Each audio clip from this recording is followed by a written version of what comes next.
Mr. Samuel Kings. Well, look who got back to Northern Virginia here, huh? Oh man, I'm back and fatter than ever, baby.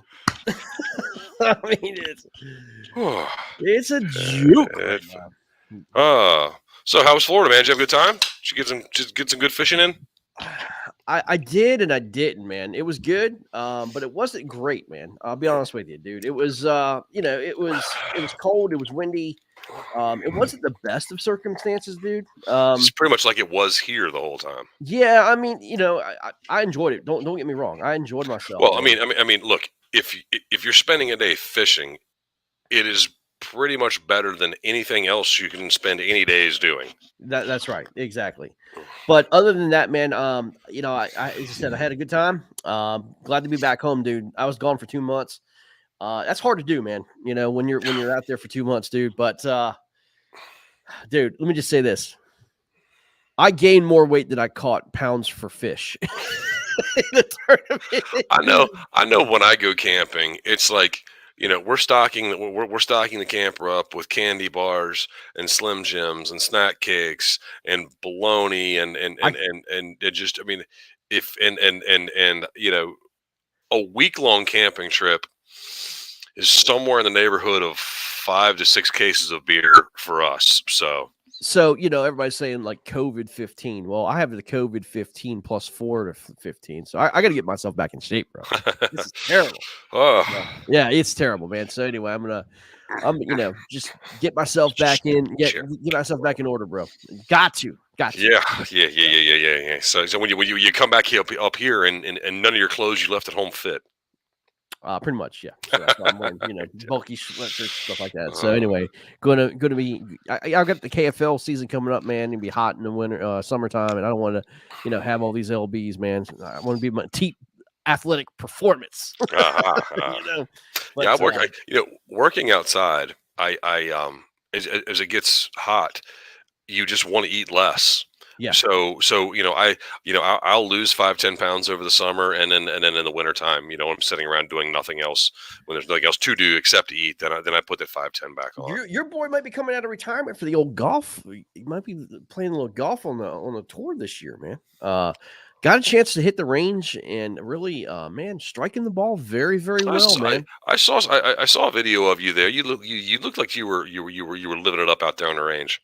I went to the range again today, and your boy was hitting it out 275 with a pure draw, and not bad. Now I could get it if I crank it up. I can probably get it out 305 on a good day when it's not cold. But I'm gonna work to it, man. Get my flexibility back and play a little golf going on, man. It's the only experience I can say that I have golfing um, is a handful of trips to top golf, and it's okay. It probably is nothing like real golf, but when you're trying to hit a ball, and maybe you're aiming for a target, and a lot of times I'm just trying to see how far I can hit it, and with the carry and everything like that, the different parts of your body that have to be moving in different manners at Yeah, different times to all achieve something um, successful. It's very difficult. I remember something that I want to say it's ESPN maybe did. Oh gosh, it's probably 15 plus years ago now. Talking about the most difficult things to do in golf or in sports. I don't know where golf came in there, but it's being successful at it. Definitely, it, it's not easy. I'm not no, like, I mean, if you look at somebody, uh, you know, bowling, it's hard to say in things that we do as an activity, say bowling or golf or cornhole. 'Cause we had a lady from the ACL on here, just a couple of months back, yeah, and hey man, I can throw cornhole. That's simple, but do it at a competitive level. Any of those things is very extremely difficult. agreed, man. No doubt, man. It is. Anything that these guys like. I'll be honest with you. Like I was playing disc golf with Blake, and this guy, it's just he plays, like semi-pro, and the difference between that and professional is just astronomically different. And Blake's pretty good, man. I mean, Mm-hmm. but it's a different ball game, man. I mean, like these guys, all they do is they commit all their time into it, Oh yeah, yeah. Mm-hmm. and it's just like when you get to pro golf, like you could be a +3 handicap around here in your local clubs. You go to the PGA Tour, you're gonna get your butt kicked. Yeah, Oh it's yeah, like yeah, yeah, yeah. I mean, it's Well, it's a it's joke. one of the other things that I look at, all the different stuff that the KFL and KBBT has going on here on Motion Sports Network, and all the different people that I've got to meet and I've got to talk to, and I'm like, man, it's fishing. You cast the line out into the water with some kind of bait on the end. You reel it in, you hook the fish, and you're successful. Well, okay, if you catch a fish, that's great, but are you going to catch something that's going to measure that's going to put you in a competitive area? Those, I mean, these are and There's knowing the weather and the grasses and the tides and the currents yeah, and what's out there in the water that you're after and where these things are. I mean, there's so many different things that go into it. I mean, like that's what I was saying about these things that we can consider activities. there's a huge difference in professional fishing, on the boat tour or even kayak fishing, and then everybody else. I mean, it's a dramatic difference. You say, okay, it's man versus nature, but these guys are so daggone good. I mean, they're consistent. They know what to do. They know where to look. They know where those fish are every time. And I mean, we got guys on the kayak fishing league or division as a whole. I mean, that they just blow your mind everywhere they go. Everywhere they go, they catch fish, man. I mean, it's It's insane. it's like they have different eyes than we have. Yeah, they see the water differently. Because I mean, if you watch a fisherman's eyes, I want you to watch any athlete's eyes They're built in what different. they're doing, and it's something they're seeing something completely different than Yeah, than they we are are. seeing.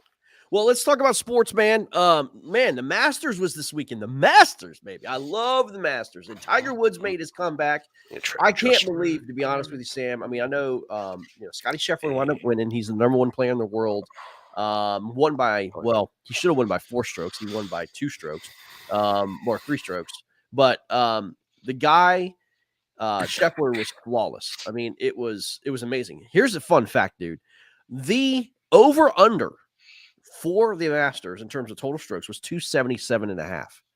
Scotty Scheffler had made it to the green on 18 and 4 putted and wound up getting a 277 score right on the button, but the over under was 277.5. And he double bogeyed the last hole, and a lot of money was lost by him double bogeying and 4 putting that hole, dude. It was incredible. I mean, people were so mad that he 4 putted. He wound up winning the tournament, but dude, he double bogeyed by 4 putting 18. We were, Drew and I were on here Friday night talking about Vegas over unders for NFL teams for the upcoming season, and it's like, man, all I have to do is decide whether you're going to get more or less than that. That's a breeze. No, it's not. You No, know, it's no, hey, Vegas you have wasn't no clue.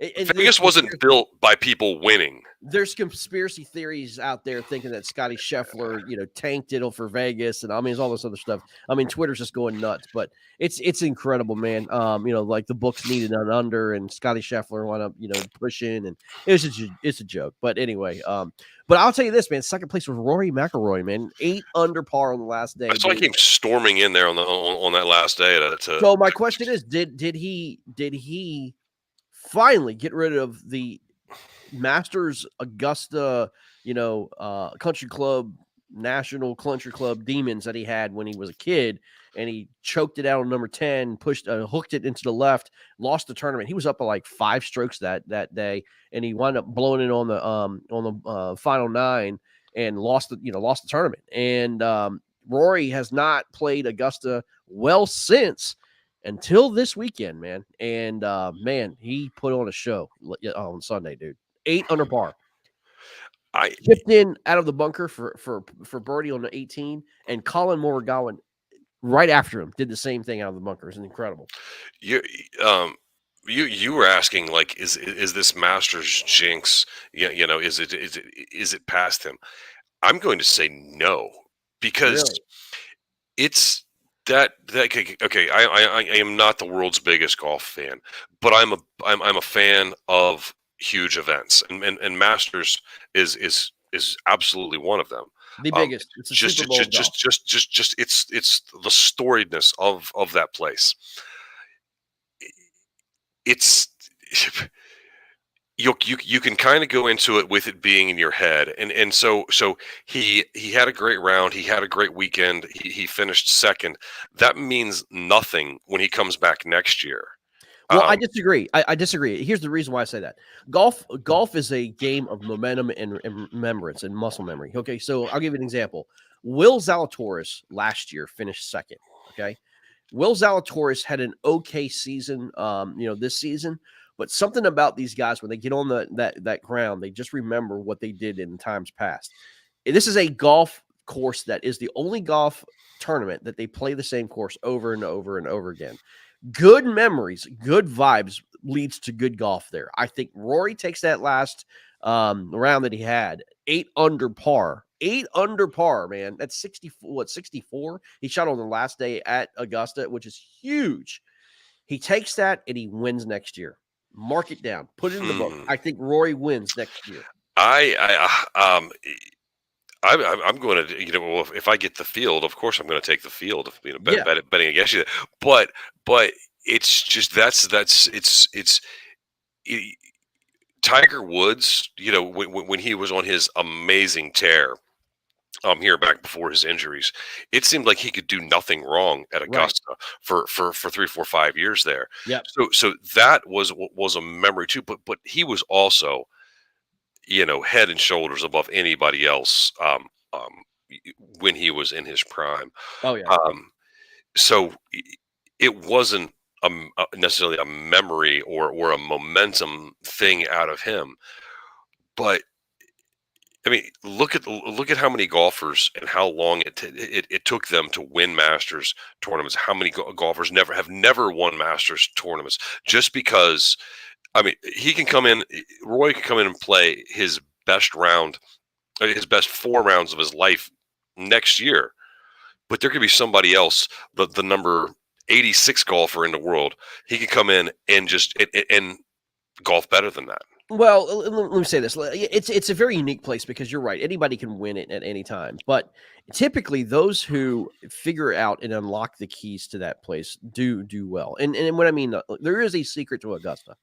There's a secret to Augusta. And the guys that have relied on the old the old pros to kind of give them help and and do those things, meaning like Ben Crenshaw and Jack Nicklaus and all these guys. They have passed down the secrets to Augusta to a Tiger Woods. And Tiger Woods, you can see he was passing down the secrets to Justin Thomas and trying to pass down these secrets to all these other all these other up and comers.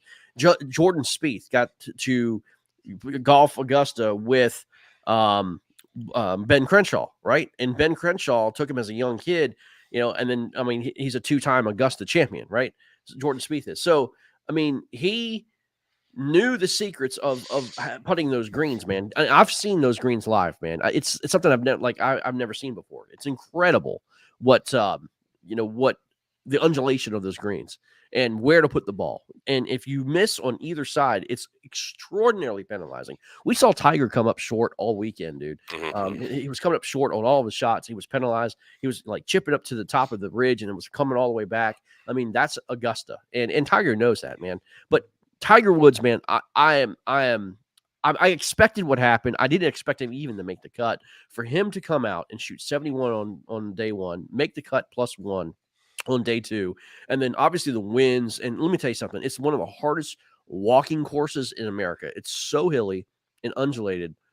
It's hard even to explain. TV doesn't do it justice. I saw something. I can't remember what hole they were talking about, but like from where you tee off to the green, 300 and some odd yards, but you're talking about like a 500-foot downhill difference. I mean, Yeah, walking that in 300 yards, you descend 500 feet.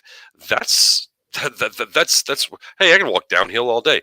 No, it's not just that easy. It's not just left foot, right foot. no, Um, no, it's not. Especially for well, I mean, the surgery that he went through that almost, they almost took his leg. Yeah, He's had how many back surgeries? A couple of those at the least. Um, that's that's not easy. right. It's not. It's not easy at all. But like you said, man, I mean, it was exciting. It was exciting. But I'm excited about it, man. Pretty stoked. Pretty stoked to see what happens, man. Again with what happens the rest of the year for golf. Scotty Scheffler again, man, dude, number one player in the world, cemented that tremendously with his win. Congratulations, man. He'll be forever a Masters champion, be able Yeah. to play forever at Augusta, which is huge, right? And he's just a great guy, man. He comes from Texas, another Texan golfer doing well at Augusta. Shocker, right? So, but man, some other things happen, man. Major League Baseball is back, baby. Baseball is back, is here. And I was looking at some stuff before opening day of some ESPN picks of who's going to win the divisions and win the AL and NL and stuff like that. And you know, I went into the season thinking, well, I mean, the Yankees are going to contend. I know that, and yeah, the Red Sox could push them. Houston, I'm sorry, Houston is just the best in the American League. And then if you look to the National League, hey, the Braves were great, but they lost a little bit. I'm never going to count the Cardinals out, but the National League is the Dodgers side to lose. Right. But then I started looking at some of these other things, and it's like the Blue Jays, in my opinion at least, have seemingly come out of nowhere. Yeah. Uh, with the White Sox, I think the White Sox were pretty good there last year. I still think seeing some of the things I saw got me to think about, heck, the Phillies are going to be a better team. Oh, Milwaukee, I mean, Milwaukee is no slouch either. So maybe some of these teams that I thought were going to just walk away with their divisions, it might not be quite that much anymore. I think I'm really interested to see come Memorial Day where the Mets are at. I mean, they drew the Nationals for an opening 4-game set, and they take 3 or 4 from the Nationals. But what's going to happen when they have to play the Dodgers and the Brewers and the Phillies and teams? Like, can they keep this up through an entire season? I kind of like the Mets a little bit. Here in the NL East. I'm just trying to say, nothing that I went into this season thinking, I think is actually true. I mean, it's my perception of where the game was last year was where it was going to be this year, but it's not going to be at all. I agree with you. Okay, Sam, there's only one team. We're in the beginning of the season. There's only one team that's undefeated. You know who that is? No. That would be the Tampa Bay Devil Rays. One Wow. team. They're 3-0, which it baffles me with the payroll that they have. They continue just to play well. But dude, three games in, one team is undefeated. That's Tampa Bay. Now, your division leaders, I mean, this is early, man. White Sox, Tampa, Houston Astros are 3-1, even losing Carlos Correa. They continue to play well. The Mets come out 3-1. Scherzer, I mean, their run difference, Sam, is 11 already. Well, again, they're playing the Nationals, and by the way, breaking news: the Nationals are for sale. Yeah, I heard a little bit of interesting stuff about that, and Lerner bought the team for about $400 million. Yes, from Major League Baseball. Correct. I can't remember the year exactly, but the valuation of the Nationals is $2 billion. Make it's in about a 15-year span. You're going to make it five times a bit, and that's just market value. Of course, it's going to go over that. Right. your brother and I were kind of going back and forth on this a little bit, and I've never been a huge fan of the Lerners owning the Nationals. Um, I'll tell you that I think that they kind of lucked into winning a World Series in 2019. Um, Oh they had no, I wouldn't say no, that. there were better Nationals teams than that 2019 team. That team just put it all together Sam, at the right time. okay, so let's talk about this. I mean, I love you. I disagree. That was the best Nationals team they've ever had. They had Max Scherzer. Um, they had Juan Soto coming out obviously in the second year, playing out of his freaking mind. They had Corbin. Okay, Corbin I was think the best pitching staff they've ever that had. is the best pitching staff they ever Doolittle had. was the Okay, greatest closer that they've but ever had. what's Corbin's record post 2019? Okay, that's fine, but that's He not what put we're it talking together about. in 1 year, and that's what I'm saying. I think they put together. You, it's Strasburg any sport is not about. Strasburg had the greatest postseason Yes, he did. appearance. He was Yep. the MVP. He had the greatest postseason run than any pitcher ever in the World Series, ever. Yeah, it's they were not the most talented team, but they put the right pieces in the right places. And that's one of the things that's what I think that you end up lucking yourself into. Not necessarily. I couldn't call that luck, man. I don't think don't that they're going to say it in that they were sitting there in the spring, and exactly counting on Soto to have the kind of year that they hoped he would have that, but they were not counting on that type of year. I don't. I think if you ask Rizzo, I think that's exactly what they were counting on, man. They needed those guys to step up, man. I mean, they needed these kids to step up like that. And I mean, also too, look, you had what's his name, the third baseman that left over to the Angels, Rendon. Rendon. I mean, Mhm. Rendon had an MVP type year that year too. Right. I mean, Mhm. they Well, literally Rendon had many quality years in Washington. They yeah. had you had MVP seasons from Bryce Harper, and so there were better teams than that 2019 season. I think the 2019 team, like you said, probably had the best pitching staff. Yes. Um, but I've told you this before, that if you look at two teams when you get toward your league championship series and your titles, your NBA finals, your Stanley Cup finals, and World Series finals, anything like that, Mm-hmm. if there's a team that is too stupid to know they're not supposed to be there, that's the team I'll take to win. Well, I can point there. Baseball has many examples of that. 2004 Boston Red Sox. That team was too stupid to know they weren't good enough to beat the Yankees, but that's why they did it, because they just didn't listen to anybody, and that's some of what happened with Washington in 2019. Well, you said that about the Bengals this year, right? You said that about the Bengals. They were too stupid to understand what was really going on. No. They were too stupid to understand they weren't supposed to be there. Well, yeah, right. That's what I'm saying, and I think I think momentum plays a part in all those championship runs. And yes, definitely momentum is a huge part of that. Yeah. And 2019, Washington rode momentum all the way through that. I think they got healthy, and I think they got together.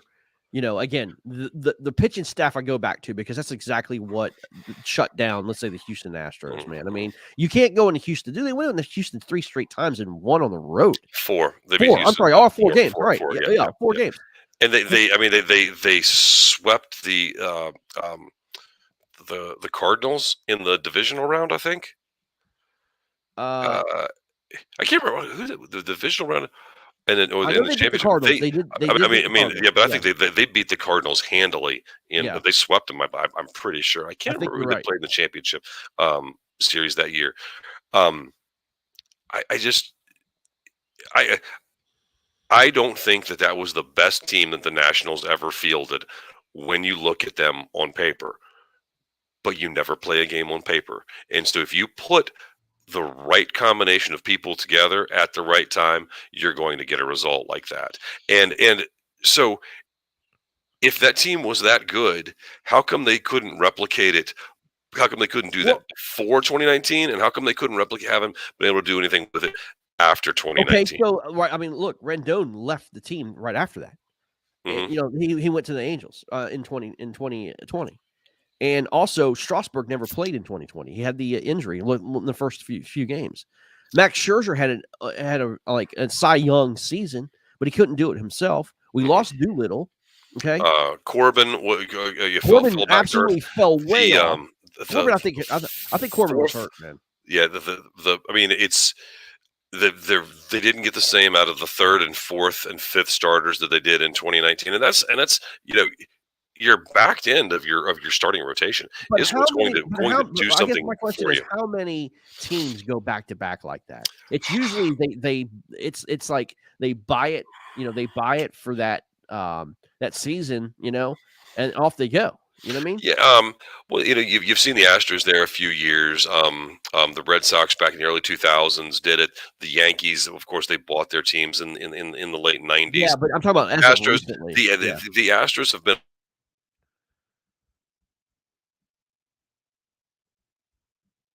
um, um, the Giants um, played an every other year kind of thing there for about 6 or 8 years. yeah.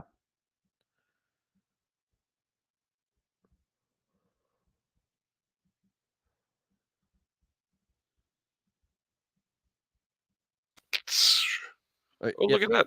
yep. We're Are both you there? spinning. Yeah, yeah, Yeah, yeah. there we go. I was like, Yeah, all I right. lost you, then I lost me, Yeah, and no. and I've got stuff. you. So Yeah. okay, all right. So I mean, I don't get me wrong. I loved watching the 2019 Nationals go and win that World Series. It was that that was absolutely amazing as a Nationals fan to get to do that.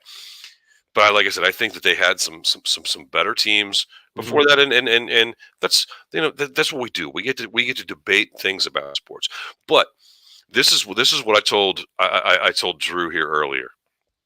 There's one thing that is hanging over the Washington Nationals that, to me, as a billionaire or a multi-billionaire looking to get myself into the sports world, and of course you want to make money off of this, there's one thing still hanging over the Washington Nationals that would lead me to be a little trepidatious about it. Do you know what that one thing is, Greg?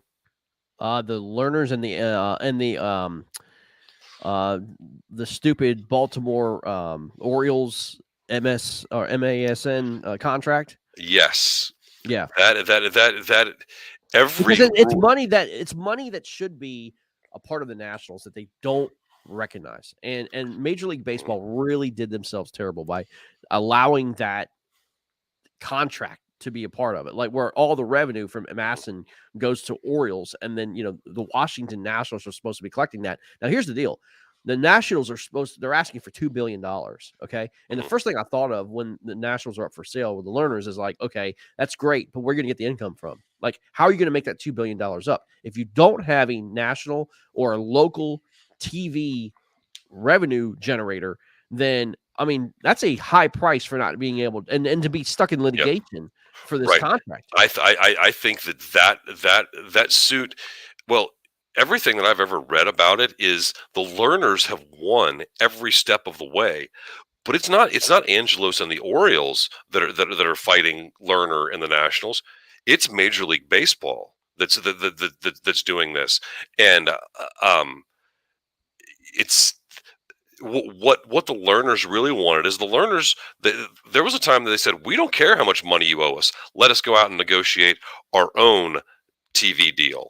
Yeah, And that's and the Orioles and Major League Baseball I didn't believe want it. to do it. And Isn't I that a I absolutely think that they should be able to do that. If they had that right, the valuation of that team suddenly moves into the 2.5 billion range. So if you get a favorable buyer, someone who Major League Baseball likes, some of the Major League Baseball good old boy who's just going to fit right in there with them, I think that they'll let it go. That they'll let it go through, yeah, and say, okay, here you go. Here's your money. right. Um, After the learners, I'm not sure that the MLB likes the learner family all that much. Well, I mean, I don't think professional sports likes anything in Washington D.C. I Yeah, I mean, think you're right. Yeah, it's yeah, always been that way, man. I mean, yeah. Washington. It's it's very interesting. It's going to be a very interesting saga to watch um, play out. Yeah, One of the people your brother said was Jeff Bezos. Could Jeff Bezos be looking to get his he get Bezos something out of D.C. I know he something? wants the Commanders. He What wants is to part of the professional sports. Get him out of D.C. what Okay, is I his don't want him. attraction to Washington D.C.? I don't know. I I don't know. He's out I of Seattle. Get him out of here. yeah. Like, we I don't don't want your crap here. Like no. Bezos. Yeah, I mean, look, the guy's a billionaire times 100. But if he's not smart enough to sign a prenup agreement and he's got to give his wife Yeah, $50 billion, I mean, you're stupid. Like, yeah. what are you doing? Yeah, that's but it's I mean if if they're sold, it's going to be somebody that we've probably never heard of to come along and buy the team. Uh, I I would think that Major League Baseball would look extremely favorable on a minority led group. Is it um, Sheila Jackson? Is that her name? She was the owner of BET. Yes. Um, she's very heavily invested with Monumental Sports, some things like that. If she could go and get together a group of some other minority owners to be able to put up that stake, I think that it would go. I think it could The bring in a whole baseball new. I would. think it could bring in a whole new audience that baseball desperately Yes, needs. yes, Yeah. I think so, and it's Or man, it's or kind it even kind of Sam, even like a Hispanic, ownership, like Carlos, whatever his name is, down in Mexico, that owns the communications place. yeah, You know what I mean? yeah. I That's mean, that. you've got a very high, I mean, let's be honest, the Nationals themselves are, I mean, majority of them are Latin American, and I think with their manager and everything else, I think it'd be a great fit, to have a minority ownership like that. It'd be great for the sport. I think that baseball as a whole is missing out and messing up by not um targeting isn't the right word, but marketing themselves to the Hispanic community. Right. In with the number of Hispanic stars that they have in Major League Baseball, Right. why aren't you trying to do this? I mean, it is a very untapped community, except for when you look at the world of soccer. Yeah. Um, there, they Hispanic people are hugely fiercely loyal to their soccer clubs. Right. Um, what's wrong with you, baseball? Why don't you care about the people who look like, act like, and sound like the vast majority of the people who are playing your sport? It's almost like a reverse racism. I don't even know if that's the right term, but it's like, okay, we'll take all these very talented Hispanic players, but we don't want the Hispanic fans to come here. Why the heck not? It's stupid. Your sport needs an injection of youth and and lifeblood, Right.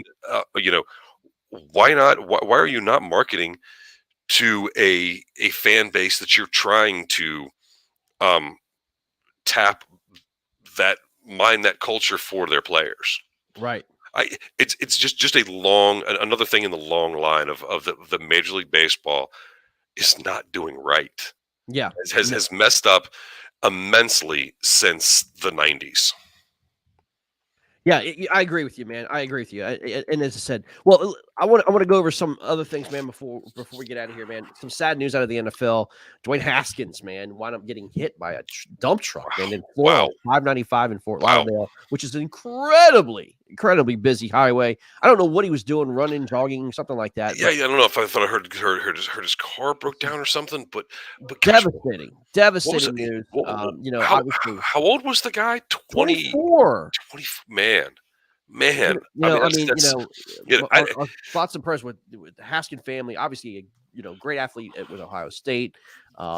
Just he was coming along, man. I know he had, like Adam Schefter took a lot of heat. And Sam, let me tell you this, man.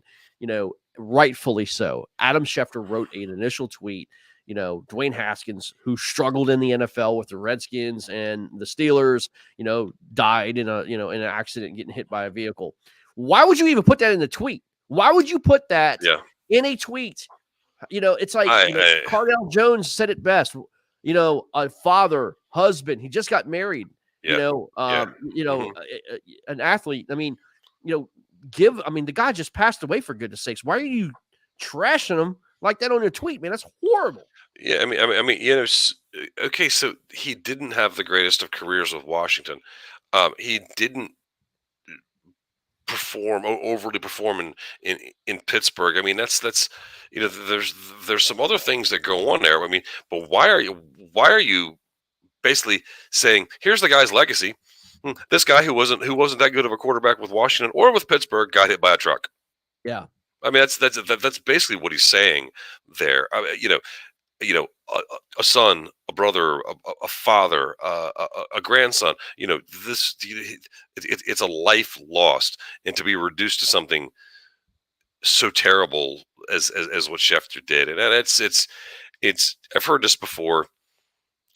It's with a lot, with Schefter and Adrian Wojnarowski and these kind of guys. They want to be first, and they want to be shocking, and because it's what's going to get them the attention. I'd rather you be right, and I'd rather you be Yeah, classy. but you know what? Exactly. I mean, let's. Why isn't anybody there, like, showing him and telling him and reading his tweets before he hits send? I mean, it's the we want to be first. We want to get out there before anybody else steals the limelight, man. But you know what, dude? Somebody needs to kind of this is not the first time that Adam Schefter has really screwed up things. You know what I mean? What would what you know, what would Adam Schefter have said about Pat Tillman if Oh, that's a Twitter great question. existed in 2001? What would he have said about Sean Taylor and his tragic death? Would the guy is not full of class. He's just his name is associated with the top of the heap of NFL reporting. ESPN doesn't deserve a pass in this. Okay. Yeah. They're responsible for him. Okay. They just signed a $50 million contract with this guy.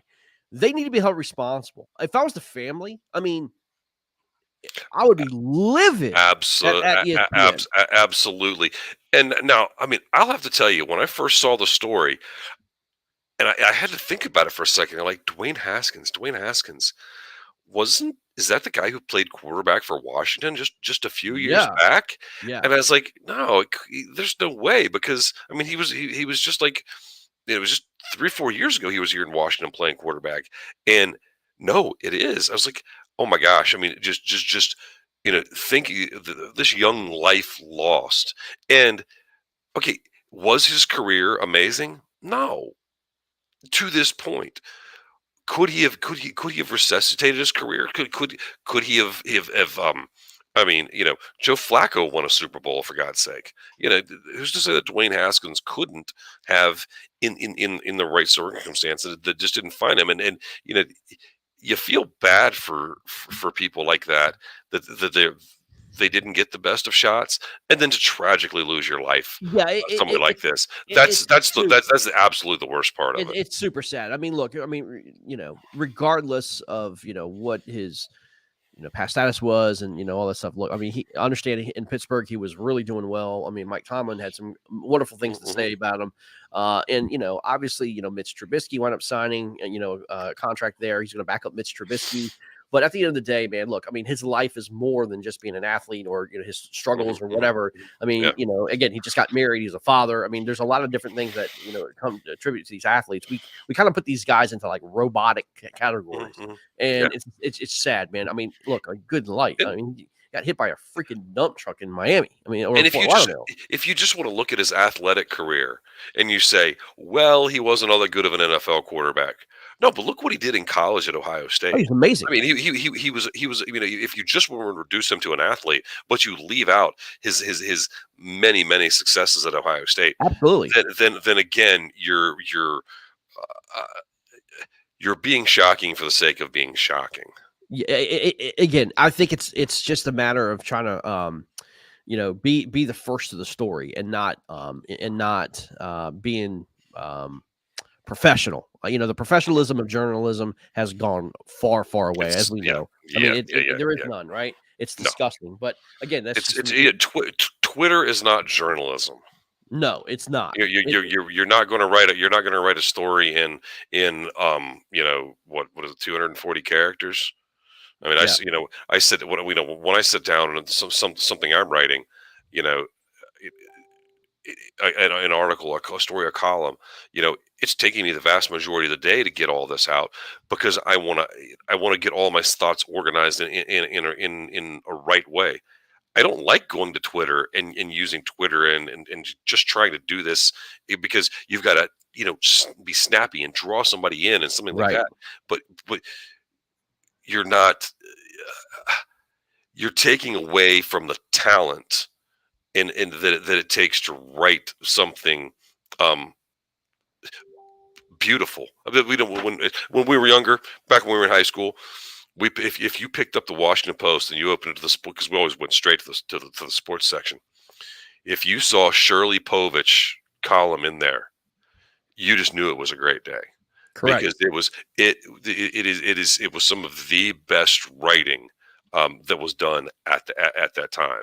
And correct. and so that's whenever I write something, okay, I'm not at all comparing myself to Shirley Povich, but I want it to convey the feeling that this is something that I care about, that I want to put this work out there Right, for somebody.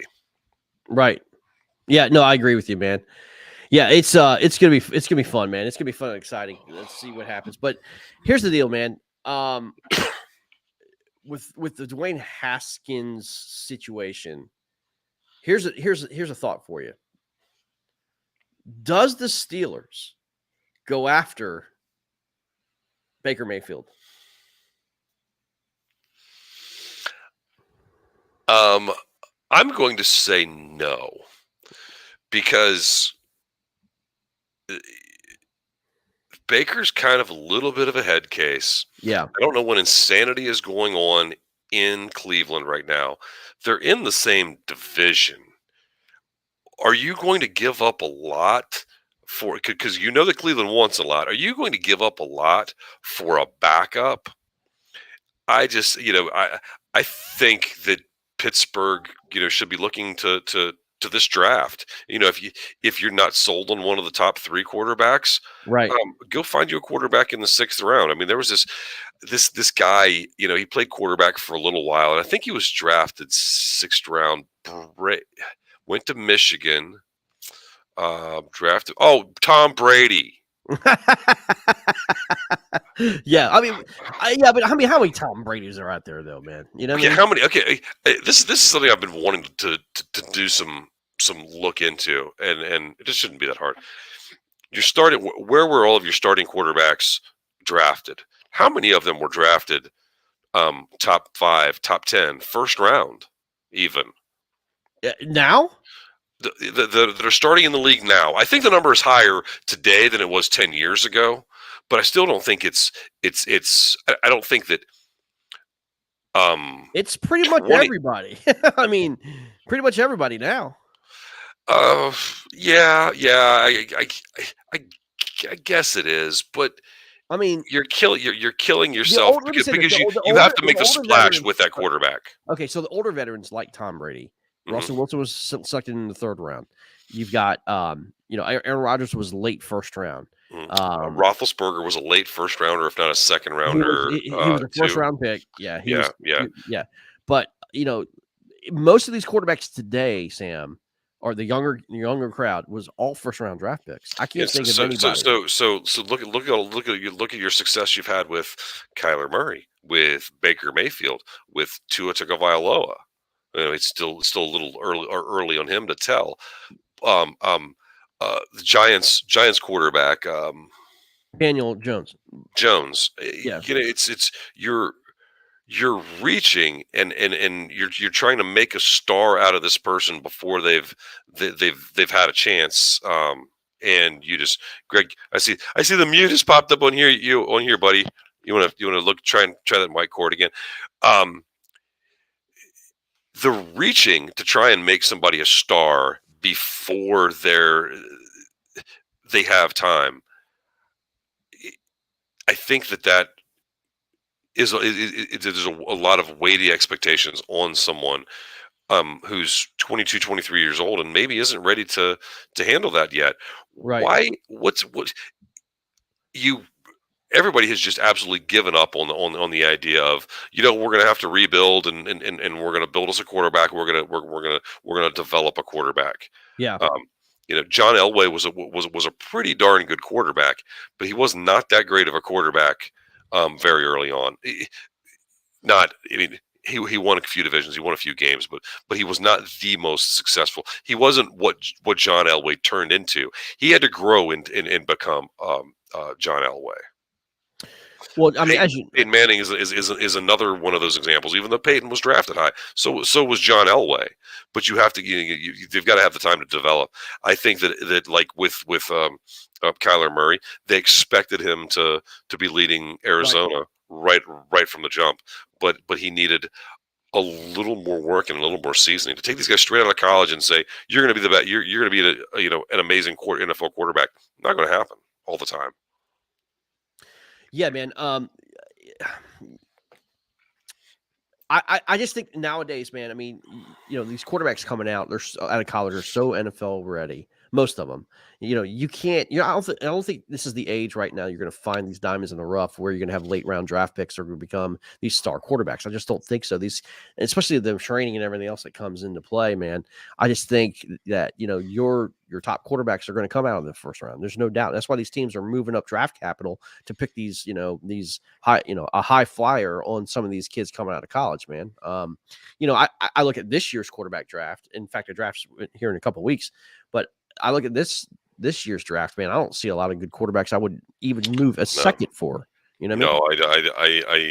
I don't either. And so I'm going down looking at this list of NFL starting quarterbacks, and I think again I don't remember Lamar Jackson being drafted top 10. I could be wrong about that. Jared Goff, Kirk Cousins, I know was a third or a fourth round pick. Dak Prescott, I couldn't even tell you what college Dak Prescott played at. I didn't watch him play in high school. Tannehill, Sam Donald, Ryan Fitzpatrick. There's some maybe there's a few less quarterbacks than you think there are who are not top 10 picks there. Drew Brees wasn't an early first round pick either. I don't think. I think he may have been one of those guys that kind of fell a little bit. Right. Maybe I should do some research before I just talk out of my ass. Yeah, that's what I do best. Yeah, I thought Drew Brees maybe it was a second round pick out of Purdue. Yeah, let's see if I can. That's not letting me find the answer I want really quick. But yeah. Yeah. So everybody just stand still patiently while I Google Drew Brees. His middle name was Christopher, so there. You'll have that for second round pick, 32. He was out of second round pick. How did you find that so fast? You just Google it. Drew Brees draft pick. Second okay. You just grabbed Drew Brees. Dang on it. Yeah. Pick 32 out of the San Diego Chargers. So there you go. Okay. He was the first pick of the second round. Yeah. Mm-hmm. Yep. So yeah. It's and there was So I mean, it's you don't have to move up, and like you were saying with this year's draft, it's looking like there's only 3 pretty good quarterbacks. Mm-hmm. And if you want one of those 3, and teams that I would say would want a quarterback would be Pittsburgh, the Saints, maybe. Yeah. And outside of that, unless you're really not competent in what you have, or you're going to have to worry about paying Yeah. them, you're not going to be looking for a quarterback. Right. Yeah, Well, this we're gonna kind do of we're gonna do a draft preview for sure, man. To kind of do our picks and stuff like that here in the next couple weeks. But I do want to say this, man. I mean, with Major League Baseball, let's get back to this real quick. Who is your pick to get into the World Series, man? um, I'm like I said, the stuff I was looking at and really convinced me um, on the Toronto Blue Jays that I think that's a team that, you know, in my opinion at least, is coming out of nowhere because they haven't they're middling around 500 or so the past couple of years. But I like Toronto from the American League, and until someone knocks them off, I still think the Dodgers out west. Oops, lost a Yeah, slate. I no, Or out west in the senior circuit. I agree with you, man. I think the Brewers give the Dodgers a little bit of headache. That's a great look Yeah, for I mean, straight up my nose. the Brewers are starting out 1-3. I get it, but I think they're going to come on okay. But I think I mean, the Dodgers are 1-2. I mean, it Yeah, doesn't mean yeah, anything. yeah, yeah. You know what I mean? That doesn't But mean very much. I think the top three, man. I think your division winners are going to be the Mets. I think the Mets are going to take the East. I think I'm going the Reds. I think the Reds can take the Central, and I think the Dodgers will wind up taking the West. Out of the American League, man, I'm gonna go Blue Jays. I like that. I like that pick. I think the Devil Rays or the Rays give them a little bit of hard time. Um, and then I like the Tigers out of the Central, man. I know Chicago's there, but I think the Tigers, man, they really, really had a really good offseason. I like the Tigers coming out, especially with their pitching. And then I'm going to go the Astros out of the West. So, by World Series, man, I'm going to go. Gosh, man, I'm going to go. Give me Houston. Give me Houston Dodgers, man. Yeah, yeah. That's a hard one to pick.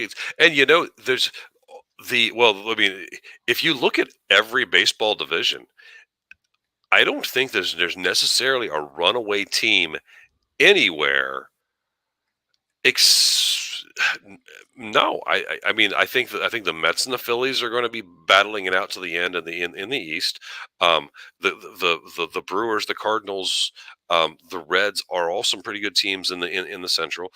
Dodgers and Padres out west. Um, Seattle and the Astros in the American League West.